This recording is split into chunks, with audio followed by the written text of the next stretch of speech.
Resolution. The following contentions support the resolution that the state of California should pass the Regulate, Control, and Tax Cannabis Act of 2010. Contention 1. California's current marijuana laws constitute de facto criminalization. Subpoint 8. Possession of less than 28.5 grams equals a misdemeanor. California Health and Safety Codes 2010. Except as authorized by law, every person who possesses not more than 28.5 grams of marijuana other than concentrated cannabis is guilty of a misdemeanor. Subpoint B. Medical marijuana loopholes allow for virtually anyone to get it. Carl Vick, reporter, Washington Post, 2009. It really is that easy, the Barker explains. Before being allowed to enter the upstairs dispensary and smoking lounge, new customers are directed first to the physician's waiting room, presided over by 2 young women in low-cut tops. After providing state residence and minimum age of 21, customers see a doctor in a white lab coat who $150 produces a physician's recommendation. The status quo isn't working, and we need to fix our laws. Subpoint C. Medical marijuana has set up an example of what profit is to come from actual legalization. CNBC quoted New York Times, 2008. A full-fledged industry has blossomed, taking up about $2 billion a year and generating $100 million in state sales tax. This is important because it shows that regulating and controlling marijuana can work. Subpoint. You said marijuana is difficult to regulate. Do you think that it's going to make it even harder if it's legalized? I don't think it would make it harder. I think it would be easier because it's bringing it out into the open. Okay. Even though you'd have to regulate the people over 21 are selling it to the kids younger. Well, people have to regulate that now with alcohol. So I mean, there's still going to be issues, but it's still all around the same lines. Okay. You said that it will raise 1.4 billion. Do you think it's worth it to change this law, even though for 1.4 billion when our state is $28 billion in debt? I think it's worth it. I think it's worth it to try something. I mean, the other alternatives that we have right now are doing things like cutting school days, layoffs, that kind of stuff. So anything that's going to help raise money, even if it's nothing in comparison to 20 million, it's still something. Opposing view authors Judge Napolitano states, having rules is what makes a civil society work. Legislators are responsible for deciding and creating these rules. If they fail, then so will society. One issue that legislators face that could affect their position is the fact that if things got out of hand when marijuana was legal, they could be held responsible. For example, public unrest could ensue over the legislators' ability to manage and create such laws pertaining to legal marijuana use, such as boundaries, where would you be able to smoke and or grow marijuana, who could buy marijuana, what would the age limits be, possession limits, how much you could carry on you at one time, and violations of these laws could include an increase in fines and jail time and general dysfunction in society. So legislators would need to try and please all of the varied opinions. While it is impossible to determine the exact economic impact of legislation, especially in the wake of recent changes in American healthcare policy, it should be noted that neither the taxes on cigarettes nor alcohol end up paying for themselves in regards to their increasing healthcare costs. Estimators of the revenue gained from marijuana believe that legalization will starve the drug cartels of one of their primary sources of income. This is quite simply untrue. Drug cartels will still be able to maintain a comparative advantage over the price of legitimate marijuana sales because of their ability to circumvent taxes associated with the drug. They will not be forced to adhere to farming and safety regulations or standards. They will likely elect to continue to grow beyond our borders to avoid these regulations and taxes, as well as reap the benefits of lower labor costs, meaning that law enforcement will continue to have to remain in place to guard against illegally imported marijuana.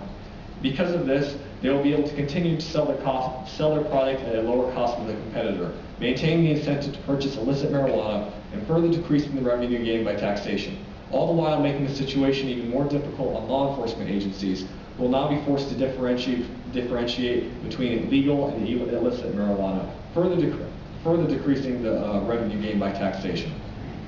This, coupled with increased healthcare costs, creates a situation that calls into question any estimates as to the positive financial benefits of legalization. If the referendum passes, some 39 million Californians will have access to at lower prices from regulated domestic producers, so the drug cartels would see a large share of their profits go up in smoke. Those profits that enable them to establish sophisticated smuggling operations, buy guns and airplanes, recruit foot soldiers, and bribe government officials. Those profits are also what makes all those efforts and the murders, violence, and that merchants employ worth the trouble. So by legalizing marijuana, we would essentially provide a cheaper, legal alternative to the drug cartel's product, which would destroy their profits and make illegal production not worth the trouble. Also, a CNN report interviewed a Mexican foreign dignitary that suggested that legalizing marijuana in both the United States and Mexico would be the cure to the drug cartel problem. The DEA also reports that 60% of the Mexican drug cartel's money comes from marijuana, and that by legalizing it, it would take away these profits. And while legalization of marijuana in California will not completely undermine the drug cartels, it will be an important first step to a nonviolent solution.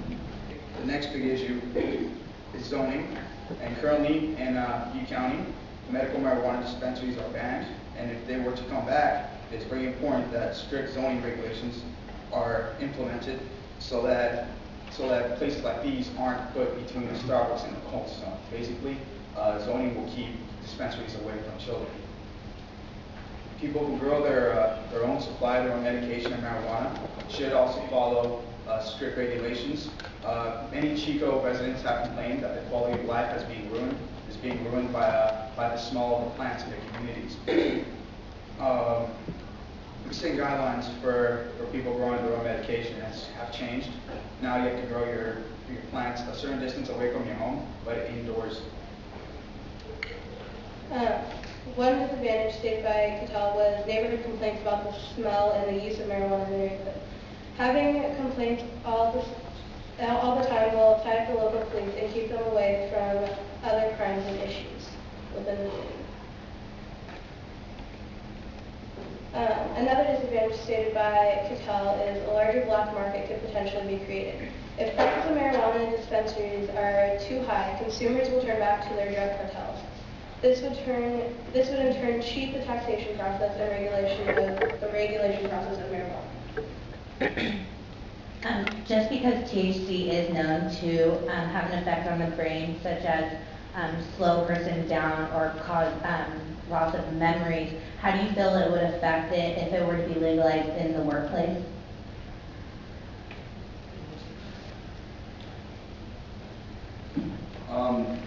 From what I've read, it's short memory. It doesn't affect long memory from what I've read. And in the workplace, I'm not sure that I'd really be advocating it be used in the workplace, just like alcohol would be pretty frowned upon if you were drinking at work.